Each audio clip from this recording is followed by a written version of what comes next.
चाहे स्पेन या मेक्सिको, इन शब्दों को तुम जान लो। बोलो ग्रासियास और por favor, वो खोलेंगे फिर अपने डोर। होगी चारों ओर सब हार्मनी, जब पहुँचोगे तुम जर्मनी। बस याद करो दो शब्द मेरी जान, जो है पित्तेशॉन और डाकेशॉन। जब तुम जाओगे कभी फ्रांस, फिर मत करना तुम मिस ये चांस। सबको खुशी से ये कहे, merci beaucoup और s'il vous plaît। चाहे यूएस या यूके भी हो, कनाडा ऑस्ट्रेलिया, तुम बातों में लाओ तमीज। ये कहकर थैंक्स अ लॉट और प्लीज, पजालुस्ता स्पसीबो, ग्रेट रशियन शब्द जानो। कुडासाई अरिगाटो, जैसे खिलते फूल हो। ग्रासियस और por favor, प्यार से जीतो सारे war. Please and thank you very much, friends है प्यारे है ये सच। शब्दों का जादुई ये जाल, सुलझाए मेरा हर सवाल। जाओ साउथ सी से तुम नॉर्थ सी, देखने को पूरी दुनिया है बाकी।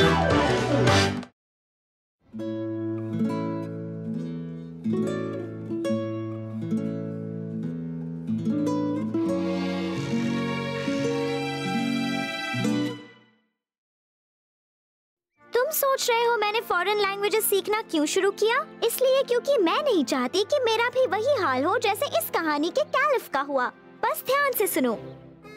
Caliph Stork। एक वक्त की बात है, एक कैलिफ हुआ करते थे जिनका बगदाद पर राज था। उन्होंने कभी पढ़ाई नहीं की थी। वो बस सारा वक्त खिड़की के पास बैठकर नन्हे पंछियों का चहकना सुनकर सोचा करते, मैं कैलिफ हूँ, मैं अपने इस देश का राजा हूँ, मैं जो चाहे वो कर सकता हूँ। और फिर भी मैं समझ नहीं पाता ये नन्हे पंछी चहककर क्या कह रहे हैं। कैलिफ इस बात से इतने दुखी हुए कि वो फूट फूट कर रोने लगे, एक छोटे बच्चे की तरह। तरह तरह के डॉक्टर्स को बुलाया गया और उन्होंने कैलिफ की मदद करने की कोशिश की, पर कोई भी उनका रोना बंद नहीं कर पाया। और फिर एक दिन एक अजीब सा नन्हा आदमी महल में आ पहुंचा। वो बहुत ही छोटा था, पर उसकी नाक थी बड़ी ही लंबी, उसके कान डोंकी जैसे थे और उसकी पगड़ी से बाहर आ रहे थे। और उसके कंधे पर बैठा हुआ था एक पैरट। ओह कैलिफ, मैं आपकी मदद करने आया हूँ, उस नन्हे आदमी ने कहा। मुझे पता है आपको फिर से खुश करने के लिए क्या करना होगा। ये फल खाइए, एक गुलाटी मारिए और फिर जोर से चिल्लाइए, मैराथन। ओह नो, आप चिल्लाइए माटाडोर। नहीं, माटाडोर नहीं। वो फौरन शब्द क्या था जो उन्हें कहना था? ओह, याद आ गया। एक गुलाटी मारिए और फिर जोर से चिल्लाइए मुत्तबोर। फिर आप जो चाहे उस जानवर, पंछी या मछली में आसानी से बदल पाएंगे। और बदलने के बाद आप समझ पाएंगे कि वो जानवर क्या बोल रहे हैं। पर याद रहे, अगर आप हंसे तो आप मुत्तबोर शब्द भूल जाएंगे और फिर कभी वापस इंसान के रूप में नहीं बदल पाएंगे। कैलिफ ने तुरंत ही वो फल खा लिया। उन्होंने गुलाटी मारी और फिर कहा, मुत्तबोर, मैं बनना चाहता हूँ एक स्टॉक। और बूम, कैलिफ ने खुद को आईने में देखा। उनकी नाक की जगह पर थी एक चोंच, उनकी गर्दन हो गई थी लंबी और सिर हो गया था छोटा। उनके पैर लकड़ियों जैसे थे और उनकी एक छोटी सी पूंछ भी थी। वो पूरी तरह बदल चुके थे और ना चाहते हुए भी कैलिफ को जोरों की हंसी आ गई। और जाहिर था वो उस अजीब से फॉरेन शब्द को भूल गए थे पल भर में। कैलिफ स्टॉक ने अपनी चोंच हिलाई, कुछ गुलाटियां मारी, पर वो फिर से एक इंसान में बदल नहीं पाए। फिर वो नन्हा आदमी उनके सिंहासन पर जा बैठा और कैलिफ से बोला, तुम्हारा राज अब खत्म हुआ मेरे नन्हे पंछी, अब मैं बगदाद का राजा हूँ, मुझे वो कैलिफ वाली पगड़ी दो अभी। तब जाकर कैलिफ स्टॉक को एहसास हुआ कि उस आदमी ने उन्हें धोखा दिया था और वो फिर से रोने लगे, वो भी पहले से ज्यादा जोर से। ठीक है, रोना बंद करो, उस नन्हे आदमी ने कैलिफ से कहा। मैं तुम्हें 1 घंटे का वक्त देता हूँ। अगर इस वक्त में तुमने मेरा नाम का पता लगा लिया तो तुम फिर से एक इंसान बन जाओगे। कैलिफ बड़ी मुश्किल में थे, मैं भला उसके नाम का पता कैसे लगा पाऊंगा। उसी वक्त वो पैरट आकर कैलिफ के पास बैठी और उसने धीरे से कहा, मैं तुम्हें उस नन्हे आदमी का नाम बताऊंगी, पर बदले में तुम्हें मुझसे शादी करनी होगी। ओह नो, मेरे साथ ऐसा बिल्कुल भी नहीं हो सकता। एक स्टॉक की शादी पैरट से नहीं हो सकती, पर उनके पास और कोई चारा भी नहीं था। और फिर उस पैरट ने कैलिफ से कहा, अब मेरी बात को जरा ध्यान से सुनना, पर खबरदार जो तुम फिर से हंसे तो। वो बड़ी नाक वाला नन्हा आदमी असल में एक शैतान जादूगर है। वो अनपढ़ लोगों को जंगली जानवरों में बदल देता है और ये है उसका नाम, रम्पल्सनाउटस्किन। जैसे ही कैलिफ स्टॉक ने ये सुना, वो तुरंत ही उस शैतान जादूगर के पास गए और वो शैतान जादूगर पैर पसारकर उनके सिंहासन पर बैठा हुआ था। और फिर कैलिफ ने चिल्लाकर कहा, हे सुनो रम्पल्सनाउटस्किन, मेरे सिंहासन से नीचे उतरो। शैतान जादूगर ये सुनकर चौंक गया। तुम्हें मेरे नाम का पता कैसे चला? और उसे इतना गुस्सा आया कि वो वहीं पर फट गया। शैतान जादूगर के फटने के साथ ही उसके किए हुए जादू का असर भी चला गया और कैलिफ स्टॉक फिर से एक इंसान में बदल गए। उन्होंने पैरट की ओर देखा और उन्हें अपनी आंखों पर यकीन नहीं हुआ। एक पल पहले जहाँ पैरट खड़ी थी, उनके सामने खड़ी थी खूबसूरत राजकुमारी जैस्मीन। कैलिफ बहुत खुश हुए। उन्होंने उससे शादी की और शादी के तुरंत बाद वो स्कूल जाकर पढ़ाई करने लगे ताकि वो फिर से कभी एक जानवर में ना बदल पाएं। मैं यही कहना चाह रही हूँ, अगर आपको फॉरेन लैंग्वेजेस आती हो तो आप कई मुसीबतों में फंसने से बच सकते हैं।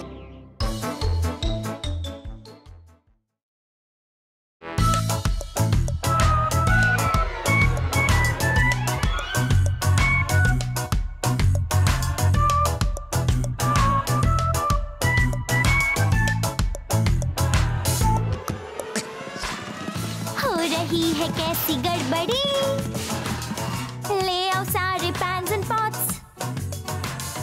कैसी मुश्किल है ये आ पड़ी, बनाना जैम वो भी लॉट्स। जो है गार्डन वाले लॉन में, जो उगा है पेड़ पे, आओ सबको हम मिला दे एक बड़े से पॉट में। डालू कैरेट्स जो है सबसे बेस्ट, बनाने पॉट बेलो जैम, लेकिन इनसे ज्यादा स्वीटेस्ट है ये पाइन कॉर्न्स और ये यैम्स। का अंदर मैंने देखा और मिलाया बार बार, मेरा काम जो कभी नहीं रुका, जैम हो गया तैयार। क्या तुम्हें पता है मैं ये टेबल्स क्यों याद रख रही हूँ? ऐसे ही मेमोरी को तेज किया जाता है। अगर आप ठीक से अपनी मेमोरी को ट्रेन नहीं करेंगे तो देखिए आपके साथ क्या क्या हो सकता है। Alibaba. एक वक्त की बात है, मिडिल ईस्ट में दो भाई रहा करते थे, कासिम और अली बाबा। और भले ही ये सुनने में अजीब लगे, बड़े भाई को विरासत में सब कुछ मिला, एक मिल, एक डोंकी और कैट भी। और छोटे भाई को विरासत में कुछ भी नहीं मिला। अली बाबा ने अपना सिर खुजाया और खुद से कहा, मेरा बड़ा भाई अमीर है, पर वो मुझे कभी हलवे का एक निवाला या शरबत का एक घूंट भी नहीं देगा, इसलिए मुझे कोई ना कोई प्लान बनाना होगा। अली बाबा बस सोचता ही रहा और आखिरकार एक दिन उसे एक कमाल का आइडिया आया। मैं जंगल से लकड़ियाँ इकट्ठा करूँगा, उन्हें बाजार में जाकर बेचूंगा और उन पैसों से अपने लिए एक तंदूरी नान खरीदूंगा। तो अली बाबा जंगल में गया और वहाँ चलते हुए लकड़ियाँ इकट्ठा करने लगा। अचानक उसे कुछ सीटियों और अजीब चलने की आवाजें सुनाई दी। अली बाबा डर गया और बोला, मैंने जंगल के भूतों को गुस्सा दिलाया होगा, पर वो कोई गुस्से वाले भूत नहीं, बस कुछ मामूली चोर थे। वो 15 लोग थे और उन्होंने एक खजाने का बक्सा उठाया हुआ था। और उन डरावने पायरेट्स के कैप्टन ने, नहीं मेरा मतलब उन डरावने चोरों के सरदार ने कहा, खुल जा सिम सिम। सब कुछ हिलने लगा जैसे कि कोई भूकंप आया हो और फिर पहाड़ी में बनी गुफा का खुफिया दरवाजा खुल गया। वो चोर बड़ी तेजी से खजाने के बक्से को गुफा में ले गए ताकि कोई उन्हें देख ना ले। ऐसा बस उन चोरों को लगा था कि उन्हें कोई नहीं देख रहा, पर अली बाबा को यूं ही सबसे अच्छा स्टूडेंट नहीं कहते थे। उसने सब कुछ देख भी लिया और सुन भी लिया था। तो जैसे ही चोर गुफा से निकल गए, अली बाबा झाड़ियों के पीछे से निकला और उसने कहा, खुल जा सिम सिम। और इस तरह वो जा पहुंचा उस जादुई गुफा के अंदर। वहाँ अंदर तरह तरह की अच्छी अच्छी चीजें थी। सबसे पहले कमरे में उसे मिले चांदी, सोना और ढेर सारे हीरे मोती। दूसरे कमरे में उसे मिले तरह तरह के खिलौने, टी सेट्स वाली डॉल्स, बाइक पर बैठे हुए भालू, एक बड़ा हाथी और प्यारी प्यारी किटीज भी। अली बाबा कुछ देर तक ट्रेन सेट से खेला और फिर वो तीसरे कमरे में चला गया और वो कमरा भरा पड़ा था सुंदर कपड़ों से। वहाँ थे बॉल गाउन्स, तरह तरह की स्कर्ट्स, चमकीले हीरो वाली शर्ट्स और सुंदर पिंक जूते। उन पर बने थे बड़े ही प्यारे फूल और की गई थी सुंदर कढ़ाई। अली बाबा ने वो जूते पहनने का फैसला किया। अचानक उन जूतों ने उसे ऊपर हवा में उठा दिया और अली बाबा उड़ने लगा। अली बाबा ने दरवाजे से कहा, खुल जा सिम सिम। वो उड़ते हुए गुफा से बाहर आया और अपनी लकड़ियाँ उठाई। इन जूतों के साथ तो मैं पलक झपकते ही लकड़ियों को बाजार तक पहुँचा दूंगा। अली बाबा ने बाजार में वो लकड़ियाँ बेच दी और अपने लिए एक तंदूरी नान खरीद लिया। तभी अचानक ही उसका भाई कासिम वहाँ आ पहुँचा। तुमने ये तंदूरी नान कैसे खरीदा? जरा मुझे बताओ, तुम्हें इसके लिए पैसे कहाँ से मिले? अली बाबा को मजबूरन अपने भाई कासिम को जंगल और वहाँ उन चोरों के खुफिया खजाने वाली गुफा के बारे में बताना पड़ा और उसने अपने भाई के लिए एक कागज पर वो जादुई मंत्र लिख दिया ताकि वो उसे भूल ना जाए। कासिम फौरन ही खुफिया दरवाजे के पास गया और कागज को पढ़कर बोला, खुल जा सिम सिम। और वो खजाना लेने के लिए अंदर चला गया, पर अपनी जल्दबाजी में उसने वो कागज कहीं गिरा दिया। उसने अपने थैले में इतना खजाना भर दिया था कि वो मुश्किल से उसे दरवाजे तक ला पाया था। फिर उसने गहरी सांस ली और कहा, बिपिटी बॉपिटी बू, चल दरवाजे अब खुल जा तू। फिर कासिम ने दरवाजे को खटखटाया। दरवाजा फिर भी नहीं खुला। फिर कासिम उस पर अपना सिर पटकने लगा। अचानक दरवाजा खुल गया और दरवाजे की दूसरी तरफ खड़ा था चोरों का सरदार। तुम मेरे दरवाजे को तोड़ने की कोशिश क्यों कर रहे हो बदमाश? मैं बाहर निकलने के लिए दरवाजा खोलने वाला जादुई मंत्र भूल गया।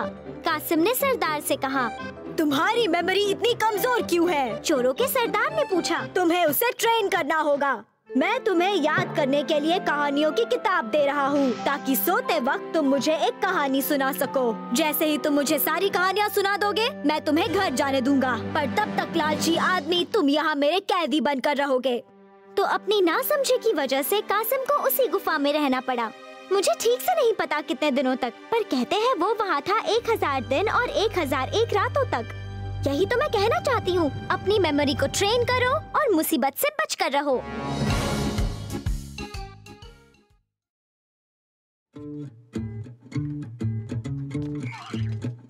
सूरज डूबा घने बादल में, सारे पंछी भी डर के उड़े।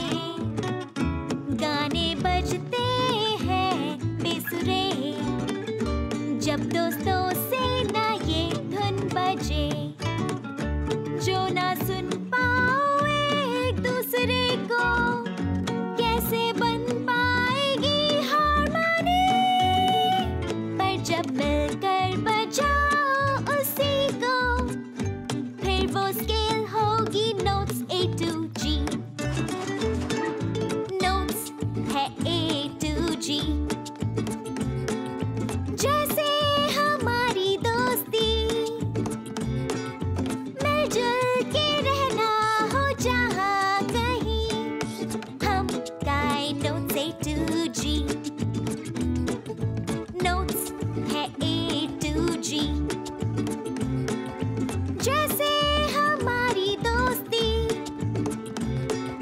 मिलजुल के रहना हो जहाँ कहीं, हम गाए नोट्स A to G। तुमने इतनी सारी जगह क्यों ले ली? अब इस छोटू के पास बैठने की जगह नहीं है। तुम्हें क्या लगता है तुम बड़े हो तो इस पर रौब जमा सकते हो? अब मैं तुम्हें एक कहानी सुनाती हूँ, एक जायंट और एक छोटे से बच्चे की। Tom Thumb. एक वक्त की बात है, एक फैमिली थी जिसमें 3 बेटे थे। सबसे बड़ा बेटा हट्टा कट्टा और लंबा था। मझला बेटा एक पीपे जितना मोटा था और सबसे छोटा बेटा बहुत ही छोटा था, कुछ ज्यादा ही छोटा। दोनों बड़े भाई अपने छोटे भाई पर बहुत रौब जमाते थे, मजाक उड़ाते थे, उसे कहते थे टॉम थम, उसे छेड़ते थे। वो गाते थे ट्रा ला ला ट्रा लीली, तुमसे तो बड़ी होती है चीटी। एक दिन दोनों बड़े भाई लकड़ी जमा करने के लिए जंगल चले गए, पर अपने छोटे भाई को साथ नहीं ले गए। पर टॉम थम बड़ा ही होशियार था।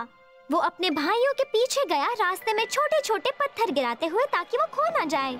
बड़े भाइयों ने लकड़ियाँ जमा कर ली थी, पर वो खो गए और घर जाने का रास्ता भूल गए। वो छोटी बच्चियों की तरह रोने लगे। तभी टॉम थम वहाँ पहुँचा और उसने उनसे कहा, बच्चों जैसे रोना बंद करो और मेरे पीछे आओ। और वो अपने भाइयों को जंगल से बाहर निकाल लाया। लकड़ियाँ खत्म होने के बाद वो फिर से जंगल में गए।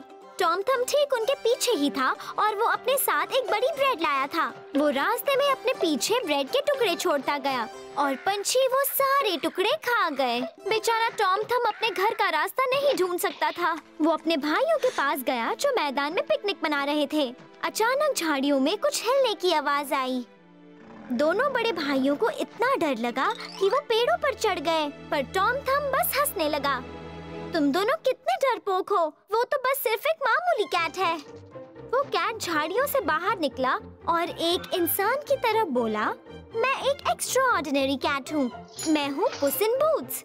वो कैट बड़ा ही अजीब लग रहा था। उसने तो पंख वाली एक टोपी भी पहनी थी। दोनों बड़े भाई खुश हो गए और पेड़ों से नीचे उतर आए और उन्होंने कैट से उन्हें घर का रास्ता दिखाने को कहा। पर पुस ने कहा उसके पास वक्त नहीं है, क्योंकि उसे एक जरूरी बिजनेस डील करनी थी राक्षस के साथ।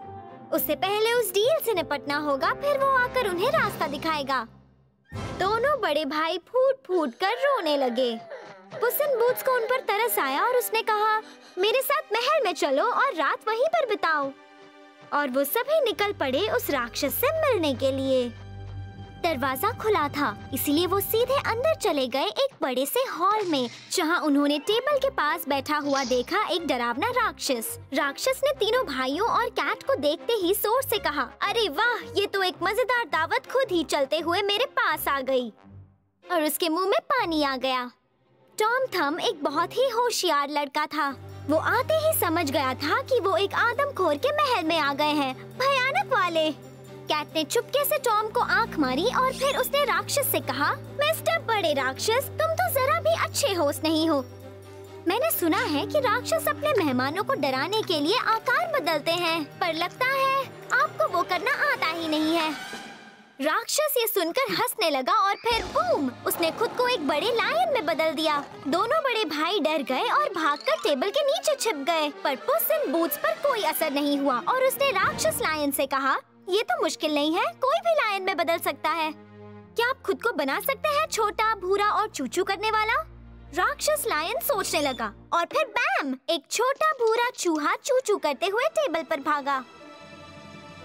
पुस उस चूहे पर इतनी तेजी से झपटा कि उसके बूट्स निकल गए, उसकी टोपी गिर गई और टेबल की सारी चीजें इधर उधर गिर गईं।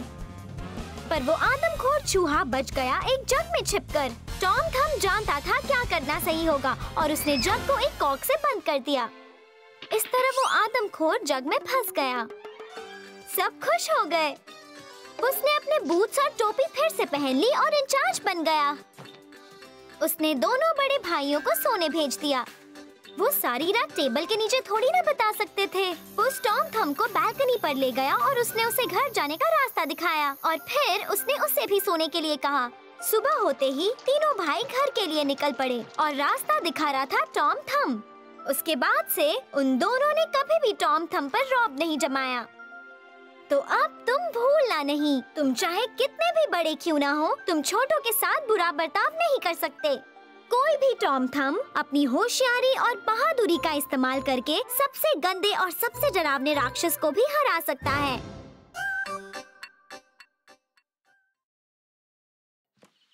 रंगीला गीत।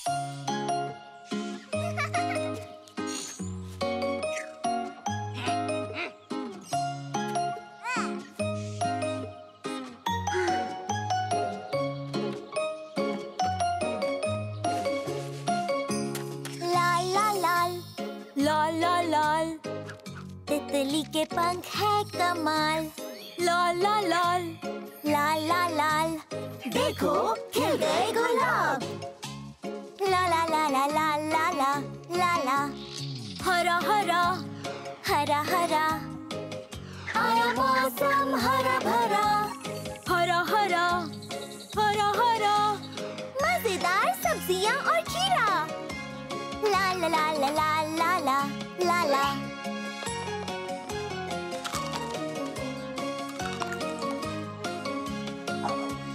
पीला पीला पीला पीला, फूलों से भरा गमला, पीला पीला पीला पीला, लेमन केक खाने को मिला, ला ला ला ला ला ला ला ला ला, नीला नीला नीला नीला, नीले पानी में जहाज चला, नीला नीला नीला नीला, व्हेल घूमे पानी चमकीला, ला ला ला ला ला ला ला ला ला।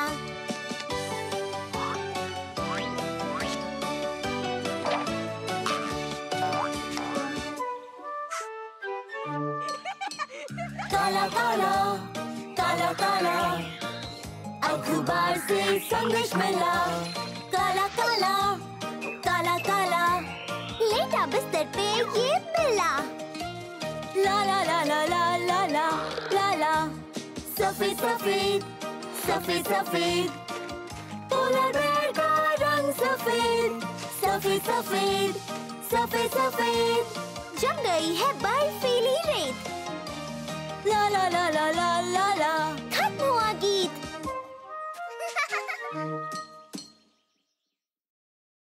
मुझे बताओ मेरे प्यारे दोस्तों, तुम ये सैंड पाइस कैसे खा सकते हो? तुम्हें पता है इन्हें किसने बनाया है? तुम्हें नहीं पता, इसीलिए मैं तुम्हें एक कहानी सुनाने जा रही हूँ। एक वक्त की बात है, एक छोटी बच्ची थी लिटिल लीना, जिसका एक भाई था little Ivan. Magic swan geese. उनके पेरेंट्स कुछ सामान खरीदने के लिए बाजार चले गए। उन बच्चों ने अपने पेरेंट्स की बात नहीं मानी। वो जंगल में चले गए और वहाँ खो गए। वो जंगल घना और डरावना था और पता है उन्होंने क्या देखा? एक बड़ा अवन। वो पाइस से भरा हुआ था और वो बाहर गिर रहे थे। लिटिल लीना और लिटिल आइवन को अपनी आंखों पर यकीन नहीं हुआ। फिर उस अवन ने डरावनी आवाज में उन दोनों से कहा, यहाँ आओ नन्हे बच्चों और मेरे मजेदार पाइस खाकर देखो। लिटिल आइवन बहुत ही खुश हुआ, पर उसकी बहन लिटिल लीना ने उससे कहा, वो पाइस मत खाना, न जाने उसमें क्या क्या डाला होगा। लिटिल आइवन ने उसकी बात नहीं मानी। वो दौड़ कर गया और वो सारे पाइस खा गया और फिर वो चिल्लाने लगा, जल्दी पानी लाओ, मुझे प्यास लगी है। लिटिल लीना ने कहा, मैंने कहा था ना उन्हें मत खाना। और तो और उसके भाई को हिचकियाँ भी आने लगी। फिर बूम! अचानक ही उनके सामने दूध की नदी बहने लगी जिसके किनारे बने थे फज से।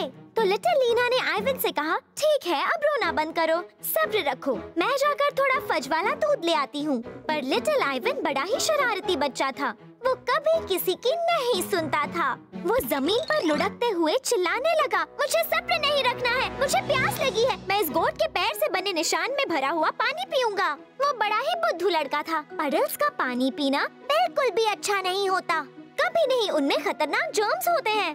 पर उसने वो पानी पी ही लिया। वो जमीन पर लेट गया और उसने अपनी जीभ बाहर निकाली। वो गंदा पानी पीने को तैयार था और लिटिल लीना उसे नहीं रोक पाई क्योंकि वो फज में फंस गई थी। इसलिए उसने वहीं से कहा, उसमें से पानी मत पीना, तुम एक गोट बन जाओगे। पर फिर से उसके भाई ने नहीं सुना और वो उस गड्ढे से पानी पीता रहा। उस पानी में किस तरह के जर्म्स तैर रहे थे वो तो मैं नहीं बता सकती, पर अचानक लिटिल आइवन पर बाल निकल आए। फिर उसके पास उगे हुए एप्पल ट्री ने उससे प्यार से पूछा, ओह लिटिल आइवन, क्या तुम मेरे गोल्डन एप्पल्स खाना चाहोगे? लिटिल आइवन ने एक खा लिया। तभी उसके सिर पर सींग निकल आए और उसके हाथ और पैर हूफ्स बन गए और वो बन गया एक गोट पलक झपकते ही। ठीक उसी वक्त जादुई स्वान गीस का एक झुंड ऊपर से गुजरा। उन्हें एप्पल ट्री के नीचे से किसी के जोर जोर से चबाने की आवाज आई। वो तो एप्पल्स खा रहा एक नन्हा गोट था।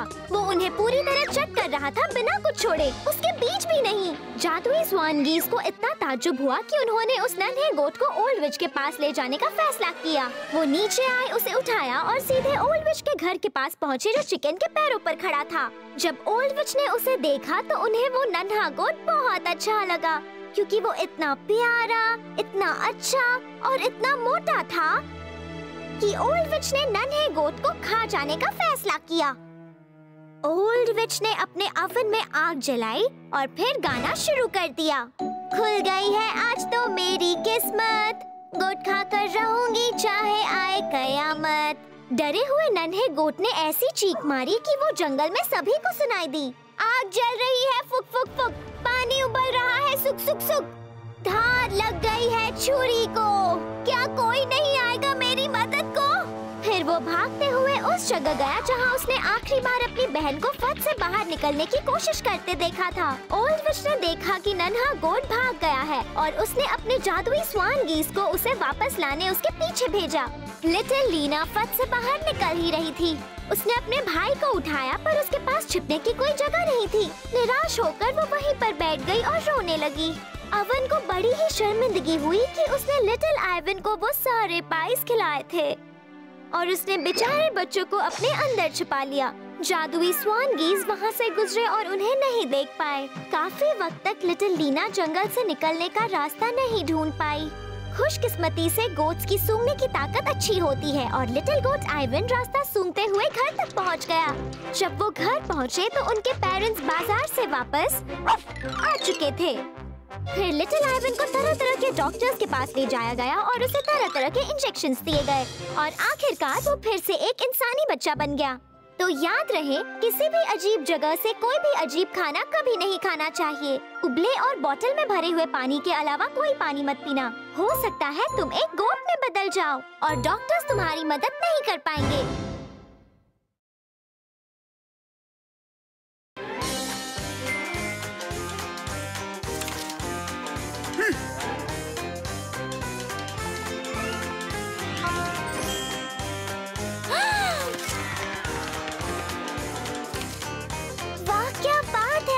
ये सब कितना अच्छा है। मैंने सीखा फैशन से इम्प्रेस करते हैं कैसे, जो सुंदरता ना रहे ब्यूटीफुल कोई ना कहे। है ये मुश्किल पर मैं हूँ काबिल, ये मैं जानती हूँ, हर चीज को पहचानती हूँ। क्रीम और पाउडर फाउंडेशन करने बेसिक ट्रांसफॉर्मेशन, तुम सब मुझसे अब कुछ तो सीखो। शैडोज, ब्लश और ग्लॉसी लिपस्टिक, वो करे काम और करे नाइस ट्रिक। मैं बन जाऊंगी रानी देखो।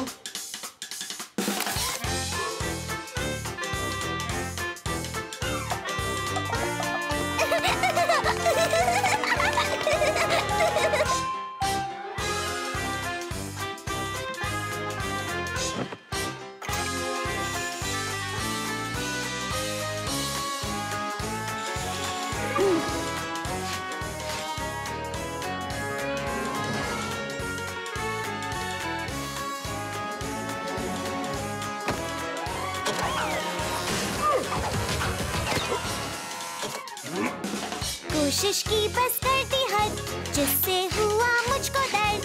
कर ना पाऊँ मैं तो मेकअप, अच्छा है बन जाऊँ बतख। छोड़ दूंगी ये सब, ना करना मेकअप। मैंने मान लिया हद से ज्यादा, ये क्या कर लिया। जब देखा जाके आईना, बात मेरी समझ आई ना। स्कैरी दिख रही हूँ मैं पूरी, डालो मुझ पर अपनी नजर, लगती हूँ कितनी भयंकर। ज्यादा मेकअप पड़ गया भारी। आज की कहानी हमें ये बताएगी कि सही चुनाव करना क्यों जरूरी होता है। तो ध्यान से सुनो। एक वक्त की बात है, एक फॉक्स जंगल में भागी जा रही थी। उसका ध्यान रास्ते पर नहीं था और बेलन पर से फिसलकर गिर गई। The fox and the rolling pin. अरे बाप रे, ये क्या बात हो गई। कोई भला रास्ते पर बेलन फेंकता है क्या? फॉक्स ने ये बात सोचते हुए अपनी चोटों को सहलाया। फॉक्स ने आसपास देखा पर उसे कोई नहीं दिखा।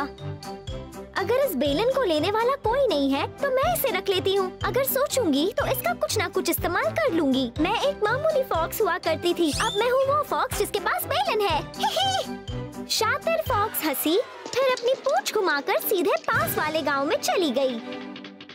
और उस गांव में बिल्ला और मुर्गा रास्ते के सबसे आखिरी वाले घर में रहते थे। घर के अंदर बिल्ला रस्सी कूद रहा था और मुर्गा खिड़की पर बैठकर गाना गा रहा था। जब फॉक्स ने मुर्गे का गाना सुना तो उसे बहुत भूख लग गई, इसलिए वो खिड़की के पास आई और बोली, ओह, तुम्हारी आवाज कितनी प्यारी है, क्या कला है। मैं तो तुम्हारी आवाज सुनते ही पहचान गई। कितने सुंदर पंख है और तुम्हारी चोंच तो एक ईगल जैसी है। जब मुर्गे ने फॉक्स के मुंह से अपनी तारीफ सुनी, उसे इतनी खुशी हुई कि वो सांस भी नहीं ले पा रहा था। उसकी खुशी का तो कोई ठिकाना ही नहीं था। बिल्ली ने रस्सी कूदना बंद किया, उसे एक तरफ रखा, फिर खिड़की से बाहर देखा और कहा, चली जाओ बदमाश फॉक्स, हमें परेशान मत करो, हम तुम्हारी असलियत जानते हैं। तो फॉक्स ने उसे बुद्धू बनाने का फैसला किया। ओह, तुम ही बताओ, अब मैं कहाँ जाऊँ? मेरा एक घर था चमकीली बर्फ से बना हुआ, पर बसंत के आने पर वो घर पूरी तरह पिघल गया। क्या तुम मुझे अपने साथ रहने दोगे, बस एक रात के लिए? नहीं नहीं नहीं, यहाँ हम दोनों के लिए ही जगह कम पड़ती है, कैट ने फॉक्स से कहा। पर फॉक्स पीछे ही पड़ गई। मैं तुम्हारे रास्ते में नहीं आऊंगी, मैं बेंच पर सो जाऊंगी, अपनी पूंछ उसके नीचे रख दूंगी और अपनी बेलन को ओवन के नीचे रख दूंगी। अच्छा, अगर तुम बेलन को ओवन के नीचे रखोगी तो ठीक है, तुम यहाँ रह सकती हो। शातिर फॉक्स ने बिल्ली और मुर्गे के सो जाने का इंतजार किया, फिर वो धीरे धीरे बेंच पर से उठी। फिर उसने बेलन को ओवन के नीचे से निकाला और उसे किसी और सीक्रेट जगह में छिपा दिया। और फिर फॉक्स ने चिल्लाना शुरू किया, ओह, तुमने मेरी प्यारी बेलन चुरा ली, मैं उसके बिना कैसे रहूंगी? तुम चाहे जो भी कहो, पर तुम्हें मेरी बेलन के बदले में मुझे अपना मुर्गा देना होगा। बिल्ला सोच में पड़ गया। नहीं फॉक्स, मैं तुम्हें अपना मुर्गा नहीं दे सकता। अगर चाहो तो मेरी कूदने की रस्सी ले लो। ठीक है, मैं ये रस्सी रख लेती हूँ, फॉक्स ने कहा। मैं बेलन वाली फॉक्स हुआ करती थी, अब मैं बन जाऊंगी कूदने की रस्सी वाली फॉक्स। उसने सिर्फ ऐसा कहा, पर असल में वो सोच रही थी, तुम बस देखते जाओ बिल्ले, मैं वो मुर्गा हासिल करके रहूंगी, देख लेना। तो फॉक्स दिन भर उस रस्सी पर कूदती रही और खेलती रही, और रात होते होते वो बहुत ही थक गई। फिर से उसने उनके घर में रात बिताने की रिक्वेस्ट की। मुझे अंदर आने दो, मैं ज्यादा जगह नहीं लूंगी, मैं बेंच पर सो जाऊंगी, पूंछ उसके नीचे रख दूंगी और रस्सी को ओवन के नीचे। उनके पास कोई चारा नहीं था उसे अंदर आने दिया। रात को फॉक्स ने रस्सी को ओवन के नीचे से निकाला और उसे किसी दूसरी सीक्रेट जगह में छिपा दिया। और सुबह होते ही वो फिर से चिल्लाने लगी, ओह, तुमने मेरी प्यारी रस्सी चुरा ली, अब मैं उसके बिना कैसे रहूंगी? तुम चाहे जो भी कहो बिल्ले, पर तुम्हें मेरी रस्सी के बदले में मुझे अपना मुर्गा देना ही होगा। बिल्ले ने गहरी सांस लेते हुए फॉक्स से कहा, ठीक है, तुम जो चाहती हो वही होगा, पर प्लीज बाहर इंतजार करो, मैं जरा अपने मुर्गे को अलविदा कह दूं। मैं अलविदा कहूँगा, अपने मुर्गे को एक बोरे में रखूंगा, फिर तुम उसके साथ जो करना चाहो कर देना, बिल्ली ने कहा रोते हुए। फॉक्स ने बाहर निकलकर कहा, ये सब बेकार की बात है, आखिर उन्हें इतना नाटक करने की क्या जरूरत है, इन्हें इतनी देर क्यों लग रही है?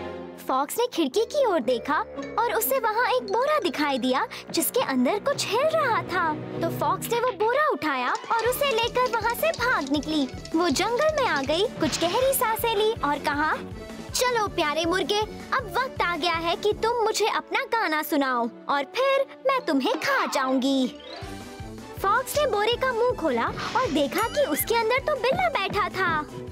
वो बोरे से बाहर आया और उसने फॉक्स को बेलन दिखाकर डराया और उसके पीछे इतनी तेजी से भागा कि फॉक्स जान बचाकर भाग निकली। मुझे यही तो कहना था, जो मिलता है उसमें खुश रहो, दुखी मत हो, वरना हो सकता है तुम एक बेलन खो दो जो काम आ सकती थी और उसके बदले तुम्हें मिले बोरे में बंद एक बिल्ला।